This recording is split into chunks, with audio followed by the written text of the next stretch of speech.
Não sei que horas você vai acessar o nosso canal, mas desejamos a todos os presentes e os que estão do outro lado da telinha um bom estudo e que isso possa falar ao seu coração em termos de conhecimento, de crescimento espiritual, crescimento de sabedoria.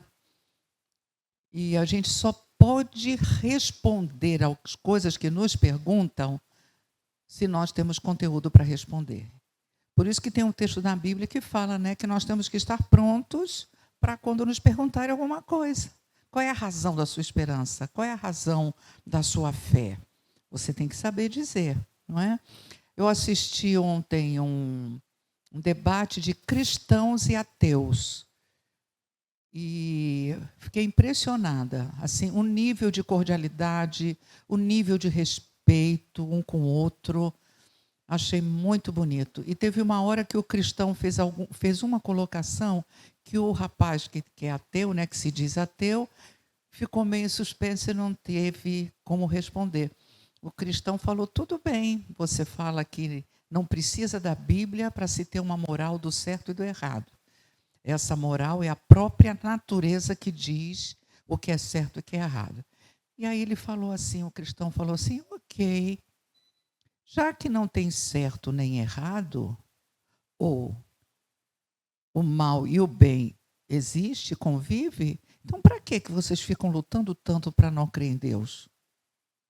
Se para vocês, então bastaria isso. Aí o ateu ficou assim, e ele falou, não tem como ter noção do bem e o mal se não tiver um modelo. Para aí eu posso dizer, isso é bem, isso é mal. Então eu fiquei assim muito impressionada. E os ateus, todos pós-graduados, viu, Raimundo? Filósofos, antropólogos, especialista em filosofia, né, profunda, e citaram vários filósofos ali que eu nunca vi, porque é um mundo muito grande, né? A gente sabe de Nietzsche, nós sabemos de Sartre, né, que eram ateus, né? Alguns pintores, né, que eram ateus, artistas da época do Renascimento, né? Mas dá uma gastura, como diz o baiano, a gente vê as pessoas se esforçando para dizer que Deus não existe, que eles não precisam de Deus, se esforçando. E aí o jovem cristão, de uma linguagem tão simples, falou, Cristo morreu por nós, Deus é amor. Ah, mas como é que Deus é amor e o mundo está do jeito que está? A velha pergunta. Então, não é Deus que vai fazer a diferença. Então, muito interessante. Mas se nós não estivermos preparados, a gente acaba se embananando. Porque eles vêm com umas colocações muito fortes, muito pertinentes. Mas o que eu mais admirei, que eu acho que tem que ser um diálogo nesse nível, o cristão vira para o ateu e diz, eu te respeito na sua ideia. Porque a gente não precisa brigar com as pessoas. Eu te respeito. Mas dava a palavra dele. Então é isso que a gente quer com a EBD, que a gente cresça no conhecimento de Deus. Então, bora lá. Igreja com Cristo. Então, Igreja de Cristo. Efésios 2, de 20 a 21. Por favor, tem microfone para a Idalina ali, porque a gente precisa falar com clareza para que as pessoas que nos ouçam possam, né, acompanhar conosco o nosso estudo. E isso é simplesmente maravilhoso, que a gente possa repartir o nosso tempo, o nosso estudo, a nossa dedicação. Então, por favor, Idalina, Efésios 2, 20 e 21. Vocês são como um edifício e estão construídos sobre o alicerce que os apóstolos e os profetas colocaram. E a pedra fundamental desse edifício é o próprio Cristo Jesus. Ele mantém o edifício todo bem firme e faz com que cresça como um templo dedicado ao Senhor. Coisa linda, né? Isso é a igreja de Cristo. Nós estamos firmados no fundamento, na rocha que é Jesus Cristo. E quando fala de eclesiologia, o que é eclesiologia? Quem lembra? Tem que ser no microfone. É estudo da igreja. Sim, mas o que é eclésia? Sim. Igreja. E o que é? É união de pessoas. Pode ser uma assembleia. Isso, como era completou. antes. Você falou tudo certo, você agora completou. Então, eclesiologia, estudo de igreja. O que é igreja? Um grupo de pessoas, também denominada naquela época de assembleia. Por isso que Jesus fala, minha igreja, no fundamento que é Jesus.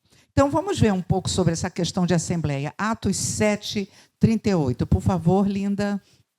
Ele estava na congregação, no deserto, com um anjo que lhe falava no Monte Sinai.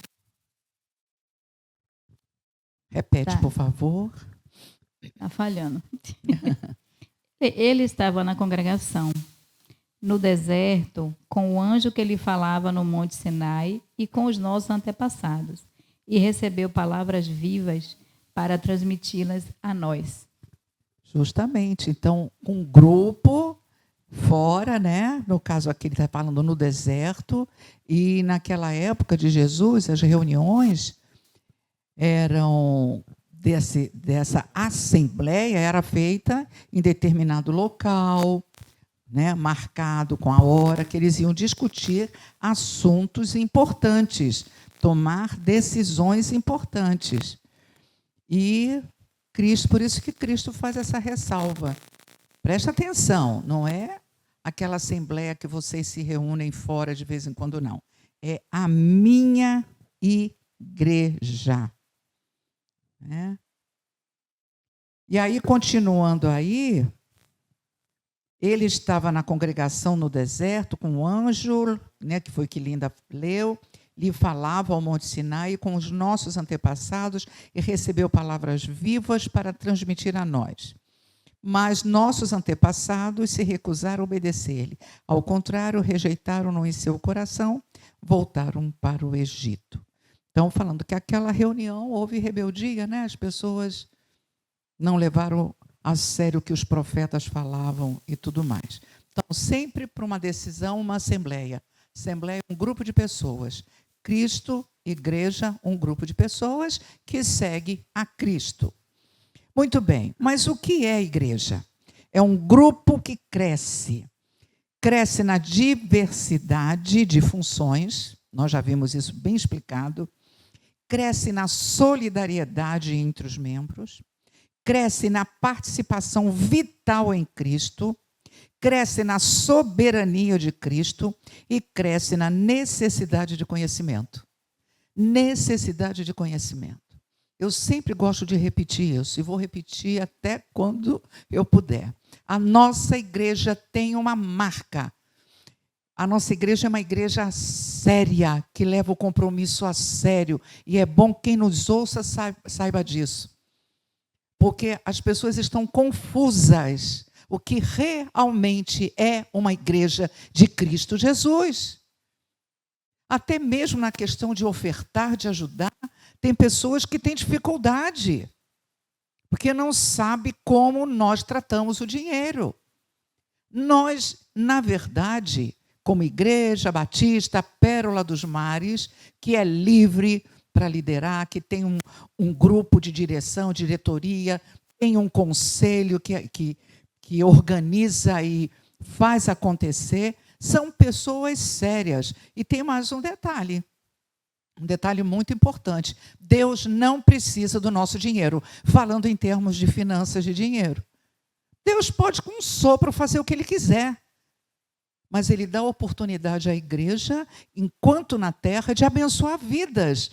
Como é que a gente abençoa vidas na área social, se não tivermos recursos? Como nós abençoamos vidas que vêm à congregação, se não temos luz, não temos água, não temos alguém que nos ajude na limpeza, não temos quem trabalha, não temos quem se dedica?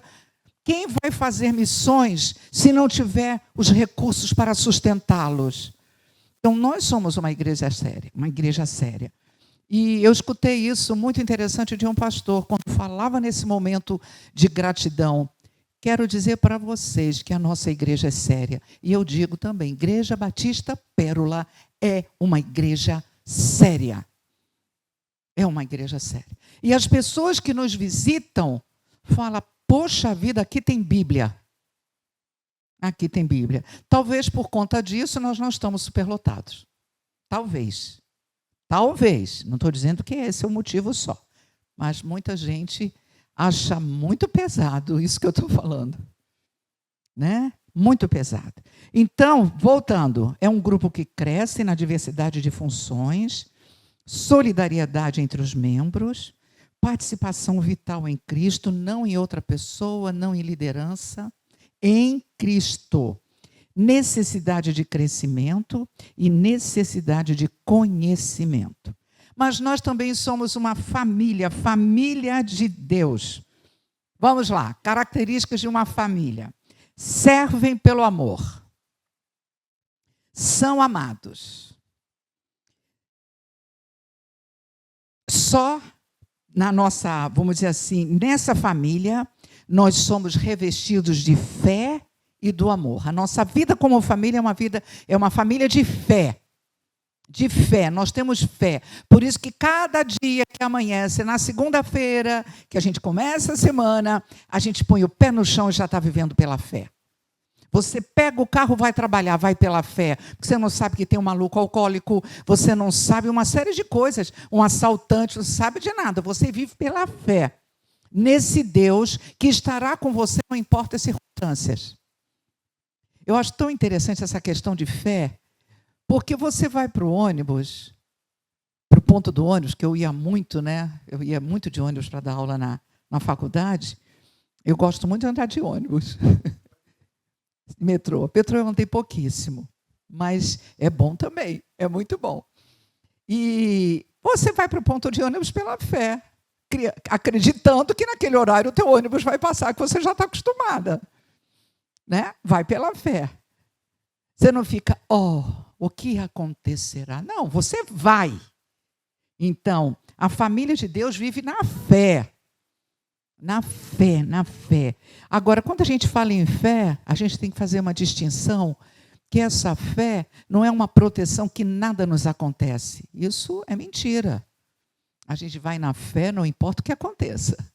A gente vai na fé e crê que as situações adversas nós vamos superar. Nós somos servos, a família de Cristo, a família de Deus, nós somos servos uns dos outros. Vou contar uma história aqui. Uma vez eu fui na casa da doutora Estela de Bois, compositora famosa no meio batista, foi professora do meu pai, o esposo dela foi professor do meu pai, doutor Carlos de Bois, lá em Jaguaquara. Aí ela gostava muito de mim e do Arno, mas gostava demais da gente. Era como se fossem os pais para a gente. E sempre ela gostava de fazer um lanchinho. E eu com meus santos filhos, né? Nossos santos filhos. 3 harmoniosos, quietinhos, né? E comia biscoito que ela dava, um bocado de coisa. E a criança come e faz o quê? Cai, migalhas, né?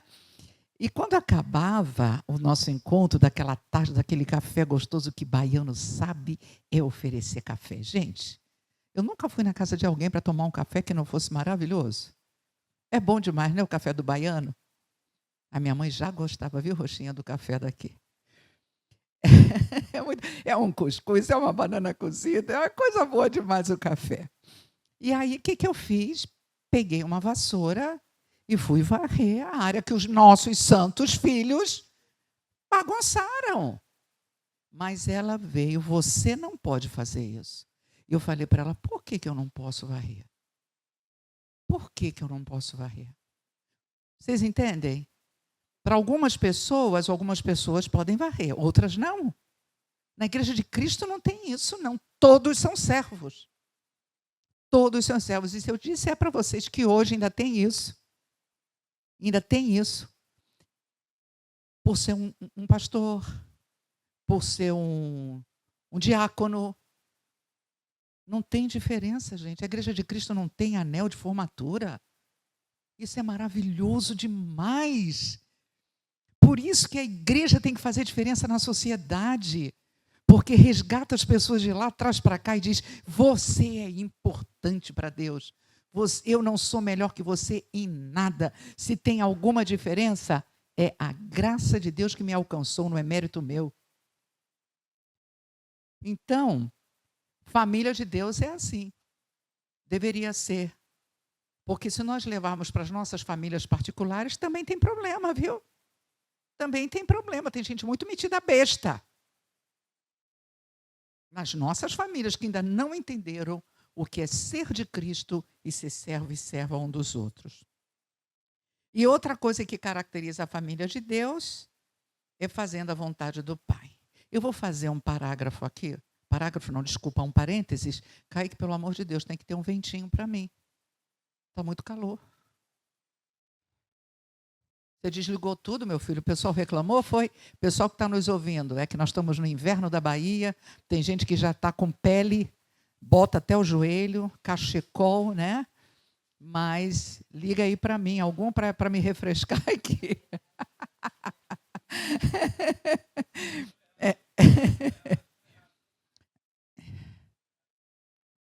Controle errado que ele está dizendo.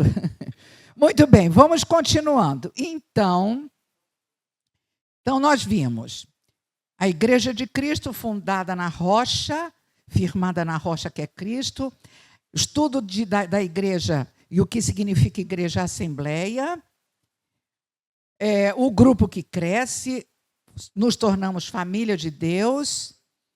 Agora, nós vamos para a porta para fora. Vamos lá para fora. Santos no mundo. Vou fazer uma pergunta, e por favor, quem for responder, pega o microfone. O que significa santos no mundo? Aí me vem à mente sal e luz. Quem poderia falar?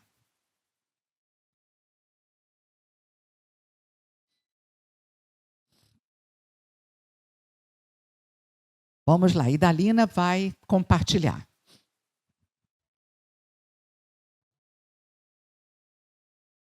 Espera um pouquinho que Kaique vai ajudar aí no microfone. Marca, faz assim, vê se tá, tá? Tá não. Kaique, meu querido, está faltando o microfone aqui. Vem aqui, Idalina, por favor, que eles estão resolvendo outra coisa ali. Vem aqui rapidinho.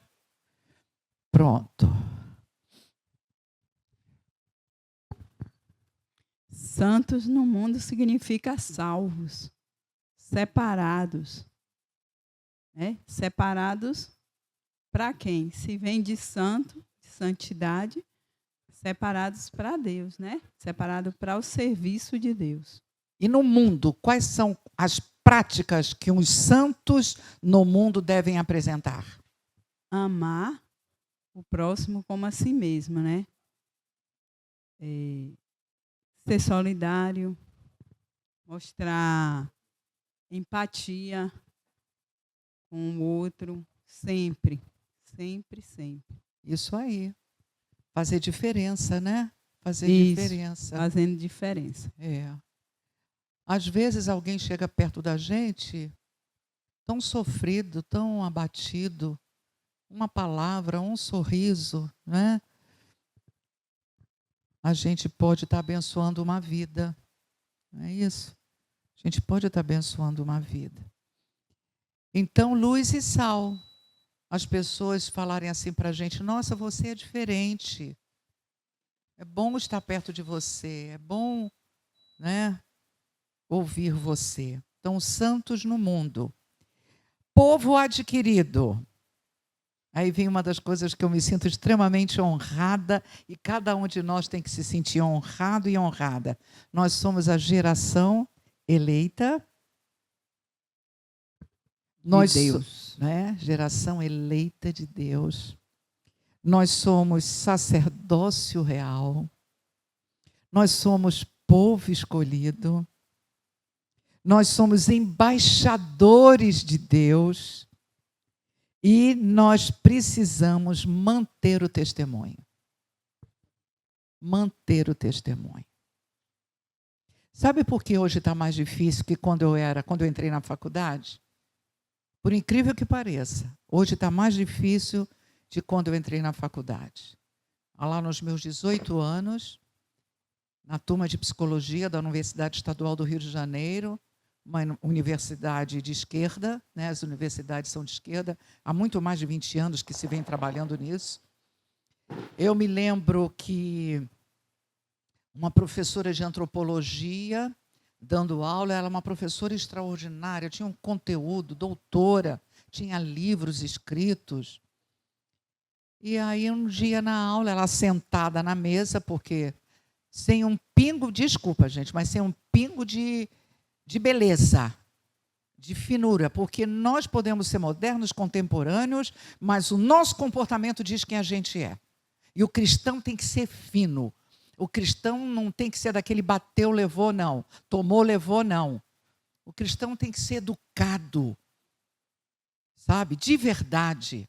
E não para conquistar o outro, eu me torno igual ao outro. Então, ela sentava na mesa, ela não dava aula em pé nem sentada na cadeira. Ela sentava na mesa, sentava literalmente na mesa e se achava... E jovem ama essas coisas, né? Só que eu não amava, porque eu tinha um pai baiano que eu nunca vi preservar a educação como baiano. Eu me lembro do meu pai só falando sobre finura, um homem simples, de uma família simples aqui da cidade de Iguaí. Mas a minha avó educou tão bem, o meu avô educou tão bem, que meu pai sempre foi muito educado. Ele entrava nas casas e quando ele saía, as pessoas diziam, Osíris é um gentleman. Assim era o meu pai. E assim que ele nos criou. Então, aquilo para mim era um absurdo. 18 anos. E aí, ela foi dizendo... Aí começou a falar sobre a história. Então, daqui a pouco ela fala, Jesus foi um babaca. Idiota, se deixou matar na cruz. Gente, eu fiquei tão desesperada quando escutei aquilo. Eu saí da sala, nós tínhamos um grupo de jovens cristãos da universidade. Aí éramos 3 ali naquela sala, nós saímos... E eu chorei, cheguei em casa contando para o meu pai. É por aí, minha filha. Aguenta o tranco. É por aí. Mas, apesar disso, as pessoas confiavam na gente. Atrás de mim me cutucava, Jussara, eu posso falar uma coisa com você? Sim, pode. Você que acredita, aí você ora por mim. Mas hoje todo mundo é evangélico, todo mundo é crente. Então, a sua palavra não tem mais a força de antigamente. Então, a gente precisa ver, meu Deus, como nós vamos fazer, né? Nós, Arno e eu, nas sessões, que o Arno tem ido, né, todos os dias, e nós temos tido oportunidades lindas naquele lugar, e tinha uma menina uma nutricionista tomando medicação, não, ela já tinha tomado medicação, estava esperando uma colega, e tal, começamos a conversar, ela tão gentil, não fique em pé não, pegue uma cadeira, senta, ela muito gentil. No final, o Arno conversou com ela, falou da igreja, e ele perguntou, você frequenta alguma igreja? Aí ela frequenta a Umbanda. Eu já fui evangélica. Mas eu fui tão maltratada na igreja evangélica que eu desisti da igreja evangélica. E hoje ela é da Umbanda. Gente, vocês entendem como está mais difícil hoje? Como eu fiquei tão assim, que eu falei para ela, só quero te fazer uma pergunta. Você crê em Deus? Creio. Então peça a Deus discernimento. Peça a Deus discernimento. E quero te dizer, nem todas as igrejas são iguais. Mas Deus te abençoe. Ela conhece a palavra, ela foi evangélica. Então eu acho hoje mais difícil do que antes. Mais difícil do que antes, mas nós somos esse povo, esse sacerdócio real, essa geração eleita. Que coisa linda saber que eu pertenço à grande empresa universal de Jesus Cristo, a maior empresa do mundo. Podem tentar fazer o que quiser com a gente, mas a igreja de Cristo nunca vai se fechar. Discípulos de Cristo Somos discípulos de Cristo. Aí eu volto para a mensagem de domingo passado, que foi impactante. Impactante. Você está na multidão ou você é de Jesus de verdade? Porque Jesus vai dizer, não serve para ser meu discípulo. Não serve para ser meu discípulo. Quer levar uma vida oba-oba, uma vida morna? E aí eu vou chamar a atenção para algumas coisas pequenas, sem me direcionar a ninguém. Sem me direcionar a ninguém. Eu não sou radical, eu não sou xiita. Mas quando eu troco as coisas de Deus para um futebol, para outras coisas pequenas, porque eu quero fazer, né? Compromissos da igreja ficam em terceiro lugar, quarto lugar. Primeiro eu satisfaço os meus desejos familiares. Não serve para ser meu discípulo. E Jonatas, pregando hoje de manhã, na mensagem que eu ouvi, ele falou, se a gente não se esmurra todos os dias para dizer, Senhor, me restaura, renova a minha vida, não servimos para ser discípulo de Jesus. Nós ficamos na mornidão. E, meus irmãos, nós precisamos despertar como igreja, viu? Precisamos despertar como igreja. Cada um faça a sua autoanálise de verdade. Qual é o nosso compromisso com o reino? De verdade. Nós somos templo de Deus. Aleluia. E nós cooperamos com a verdade. Nós não flexibilizamos a verdade de Deus. Vou contar uma outra historinha. Chegamos em Jaguaquara. Aí, domingo na igreja, né? A Igreja Batista, que hoje é a primeira Igreja Batista de Jaguaquara. Vocês sabem que o Arno foi pastor lá há 12 anos.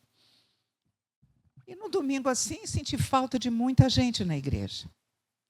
No dia seguinte que eu fui saber que uma irmã, líder da igreja, fez o aniversário do filho na hora do culto, no domingo. Vou repetir, eu não sou xiita. Detesto esse negócio da gente ter uma religiosidade hipócrita. Ai, que horror, pecou, vai para o inferno. Não, não se trata disso. Gente, tem de segunda a sábado para celebrar. No domingo, que é o dia da reunião da congregação, eu, um líder, uma líder, promovo, e ainda convido outros para estarem lá da igreja. E pela graça de Deus, depois de um certo tempo, nunca mais aconteceu isso com a Igreja Batista de Jaguaquara. As pessoas não faziam mais essas coisas aos domingos. Talvez precisavam de uma palavra de despertamento, uma palavra de reflexão. Então, precisamos cuidar com essas coisas pequenas, não é? Gente, volto a dizer, cada caso é um caso. Volto a dizer, cada caso é um caso. Jussara, tem uma reunião de família. Nós só nos reunimos de tanto em tanto tempo. Agora está todo mundo junto, vai na reunião da sua família. Não é nisso que eu estou falando. Não é isso. Não é isso que eu estou falando. Prestem bastante atenção. Porque Deus não gosta de religiosidade hipócrita. Que idolatra a igreja, não idolatra Cristo. Mas idolatra a igreja. Não é isso que eu estou falando. É muito maior, mais profundo do que isso. Muito bem. E na semana passada, nós vimos aquela aula de história maravilhosa por Luciana Goretti e Jomária, que passou desde a antiguidade até hoje, como a igreja foi se processando, os papas que surgiram, como surgiram, e as indulgências, a influência no Estado, né? O Estado e igreja. E foi uma aula extraordinária, uma aula de história. Quem gosta de história, foi uma aula fenomenal. E então chegamos na última lição, que nos interessa, né? Porque as outras duas são mais exercícios, é estudo para a gente preencher e que deveria ser feito se estivéssemos em classes pequenas, homens, mulheres e tudo mais, para a gente fazer os exercícios. Então, muito bem. Então, vamos lá, agora vamos projetar um conceito de igreja batista. Eu não sei como vai sair isso, porque eu copiei e colei a própria revista, e aí eu não sei como vai. Me esforcei, tentei fazer o meu melhor. Pode passar, Kaique. Pronto. Está dando para ler alguma coisa? Então, ali fala sobre o conceito da igreja. Por favor, Luciana, lê aquela definição do termo. Por favor. Primeiro parágrafo, por favor. A palavra igreja é empregada em 5 sentidos principais.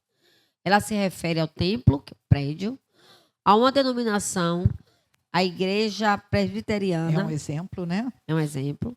A igreja invisível, que é todos os crentes de todos os tempos. E ao conceito genérico, que é a igreja e Estado. E ao ajuntamento local. Pronto, então são essas definições.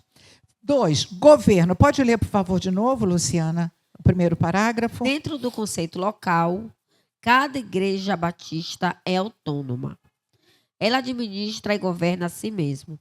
Ela pode aceitar alguma orientação de fora, como as igrejas do Novo Testamento receberam de Paulo, Barnabé, Apolo, Timóteo e Tito. Também os pode rejeitar. Pode continuar. O governo da igreja é democrático e cabe aos membros tomar as decisões e julgar seus atos. O voto da maioria resolve qualquer caso. A igreja encontra no Espírito Santo a competência para dirigir seus atos. Maravilha, né? Isso é a Igreja Batista, assim que a gente vive e que a gente faz. Agora, uma coisa que eu quero dizer para vocês, lembrem isso no futuro, né? Quando nós não estivermos mais aqui, estivermos na glória, né? Os que vão continuar e que vão fazer crescer a igreja. Se a igreja não for orientada pelo Espírito Santo, a maioria pode ser enviada por Satanás.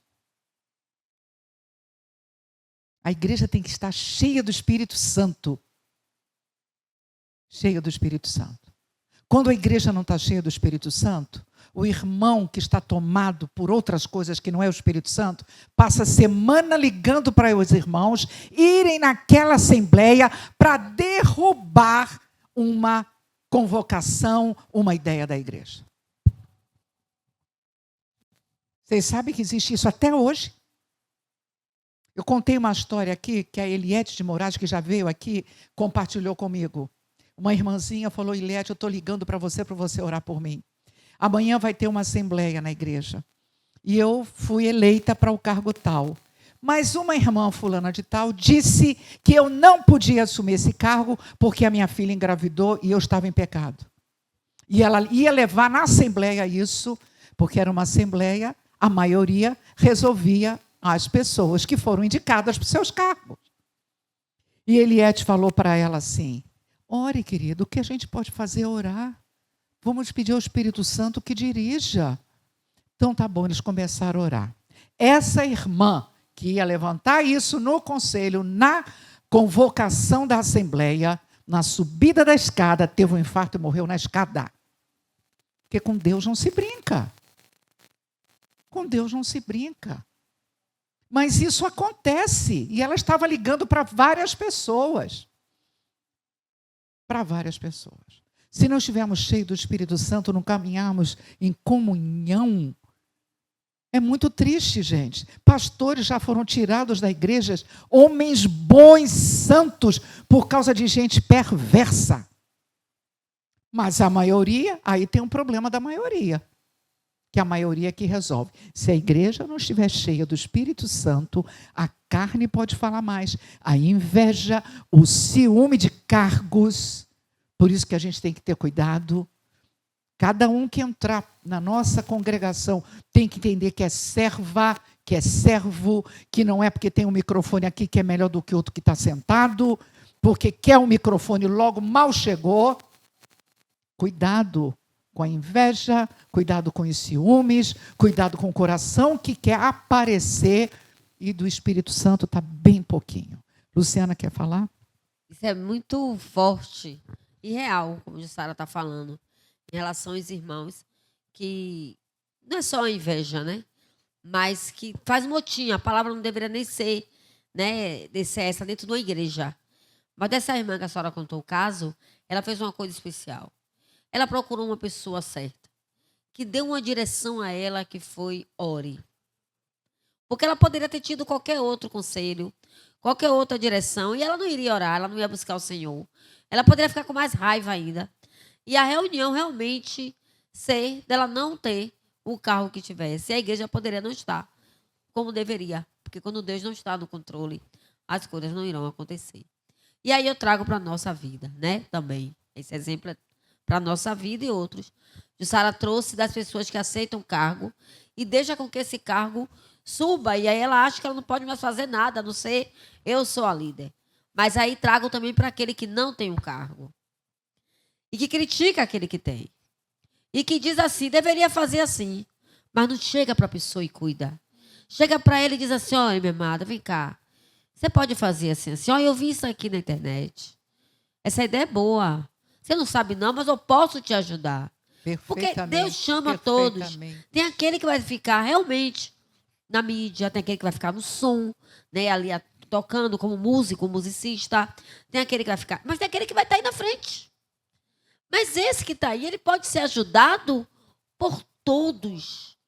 Então, que a gente tenha essa visão, porque às vezes essa questão do julgar o irmão em uma assembleia, às vezes ele pode nascer porque nós que estamos aqui estamos só apontando a senhora que está aí e não estamos te ajudando, contribuindo naquilo que a gente pode. Então, que a gente tenha sabedoria também. Perfeitamente.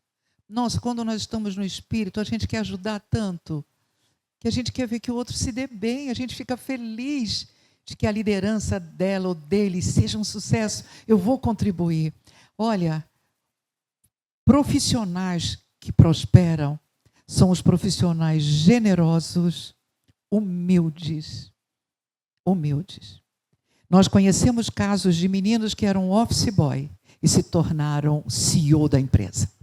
Porque quando eles eram office boy, eles iam com toda alegria cumprir aquilo que o líder mandava. E trazia uma resposta maior. Porque a gente tem que estar feliz aonde a gente está. Eu falei para o nosso filho outro dia, a coisa mais linda que eu acho em Deus é assim, ele dá uma missão para cada um de nós. Eu falei, por exemplo, Deus deu uma missão para mim e para o seu pai. Deu uma missão para Saião. Saião fala 7 línguas. Saião viajou o mundo inteiro não sei quantas vezes. Eu oro por ele todos os dias. E eu mando um recadinho para ele, estou em oração. Porque a vida dele está por um fio. Está por um fio a vida do Luiz Saião. Deus não me chamou nem a arma para rodar o mundo. Falar línguas, meu marido fala 3 línguas. Eu falo 1,5, né? A minha frustração é que eu vou para o céu sem falar a segunda, mas amém. Mas Deus, eu não vou ficar frustrada nem decepcionada que o outro fala. Eu me alegro com ele. Eu desejo que ele vá bem. Inclusive, já dei ideias para Luiz Saião. Eu posso falar com ele, eu posso conversar e dizer o que eu sinto no meu coração. Então, para cada um, Deus deu uma missão. Eu não tenho que querer a missão do outro. Isso acontece muito em briga de poder, inclusive no meio evangélico. Briga de poder. Nossa, isso é tanta bobeira, tanta besteira, tanta besteira. Então, se nós estivermos entendendo qual é a missão que Deus deu para mim, nós vamos ser felizes. Conversando com a minha amiga, minha consogra, eu falei para ela, se em algum momento da vida, passássemos por uma situação de ficar sem dinheiro eu não ia ficar, porque eu ia fazer faxina e eu faço muito bem. Amo arrumar uma casa, amo arrumar as coisas. Não ia passar fome, não. Que salário que vão me pagar? Dependendo do salário, pessoas que não têm como comprar o pão querem reclamar do salário de um trabalho que vai começar. Ainda pergunta quando serão as férias e o 13º, o 14º. Tenha paciência, gente. Eu já conversei com o pedinte e falei para ele, você sabe que Deus nunca projetou isso para a sua vida? Você está nessa por alguma razão. A gente só culpa o Estado, mas o Estado não tem culpa de tudo, não. Cadê você? Como é que outros, na sua situação, conseguiram prosperar? Queridos, presta atenção. Ninguém fica do mesmo jeito a vida inteira. Tem alguma coisa errada Como anda a sua fidelidade com Deus? Anda barganhando com Deus? Então, nós, os batistas, cremos e aceitamos que nós somos um grupo livre, democrático. A convenção não tem gerência sobre as nossas decisões, mas nós fazemos parte de um grupo que temos que seguir as regras doutrinárias desse grupo, senão a gente sai. Mas se estamos na Convenção Batista Brasileira, Convenção Batista Baiana, Convenção Batista Mundial, precisamos ter a fidelidade às doutrinas que nos são passadas, que são Bíblia pura. Não tem invenção. Os batistas não têm invenção. É Bíblia pura. E ninguém critica, viu? Como os presbiterianos também são muito sérios. Então, mas não vem interferir. A Assembleia que vai decidir o que vai acontecer. Mas uma Assembleia cheia do Espírito Santo de Deus. Muito bem, passo o próximo slide. Composição. Eu vou deixar a Luciana como minha oradora hoje. Lê para mim aí, por favor, Luciana. Composição. Uma igreja batista é composta de crentes batizados. Não estão incluídos os parentes ou os filhos dos membros. Há 5 maneiras de se tornar membro da igreja. Primeira, pelo batismo, administrado pela própria igreja. Segundo, por carta de uma outra igreja batista, onde o candidato é membro em plena comunhão, a igreja pede transferência. Terceiro, por reconciliação, se a pessoa for membro e disciplinada pela igreja, é mediante o pedido do perdão por parte do candidato. Quarta, por declaração, quando o requerente não pode conseguir carta. E quinta, por relação. Quando alguém se apresenta como crente, vindo de outra denominação, que proclama os princípios evangélicos do Novo Testamento. Em muitos casos, estas pessoas são recebidas somente pelo batismo. Cabe à igreja estudar cada caso em particular e determinar as providências a serem tomadas à luz dos ensinos do Novo Testamento. A Igreja Batista Pérola faz isso. Faz isso, né? 4, função. Por favor. Uma igreja batista justifica a sua existência pelas seguintes atividades. A primeira, evangelização e missões. A igreja existe para apresentar Jesus ao homem perdido. Deve ser sua paixão levar o mundo ao conhecimento pessoal de Jesus. Segundo, ensino cristão. É a responsabilidade da igreja de incentivar e estimular todos os crentes a desenvolver a vida cristã. O ensino adequado e constante é o meio indicado na Bíblia para o crescimento espiritual. Terceiro, adoração pública. Os cultos servem para fortalecer os crentes e apelar aos incrédulos. Cada crente deve praticar sua vida devocional particular, mas sempre necessita de adoração coletiva no culto com os irmãos. O culto deve encorajar a participação e decisão. Quarta, assistência aos necessitados. Uma igreja deve, em primeiro lugar, ajudar os da própria congregação. Além disso, ela não deve ignorar outros pedidos de irmãos e incrédulos. Ela ajuda, nestes casos, conforme a orientação do Espírito Santo e suas posses. Perfeitamente. Nós fazemos o que está aqui. O que está aqui. Nós seguimos direitinho o que está aqui. Agora, deixa eu só fazer uma observação. Bota o microfone. No segundo item, que é ensino cristão, é responsabilidade da igreja de incentivar e estimular todos os crentes a desenvolver a vida cristã. A Igreja Batista faz isso, mas Pérola faz também. Pérola é Batista e faz... Quando eu falo também, é porque a gente poderia ter o título de Batista e em algum momento estarmos acomodados. Nem na pandemia ficamos. Porque poderia, ficar estimulado com o outro. A gente está sempre a EBD, são cursos. Né? Então, isso é uma verdade. Sempre procurando coisas e formas criativas de que todos nós possamos crescer na vida cristã. Muito bem. Aí vem as ordenanças. Né? Então, as ordenanças não são sacramentos. Por favor, só fala, Luciana, por favor, o primeiro parágrafo. As ordenanças, vamos lá. Não há sacramentos na Igreja Batista. 2 cerimônias simbólicas ficaram com a igreja. Estas se chamam ordenâncias e são o batismo e a ceia do Senhor. Nós cumprimos isso. Batismo e ceia. Ordenanças do Senhor. Aí, na devocional com os netos ontem, fez uma pergunta sobre por que fazer, né? Por que, por exemplo, temos que batizar? Será que a gente não pode ser crente sem batizar? Porque é uma ordenança.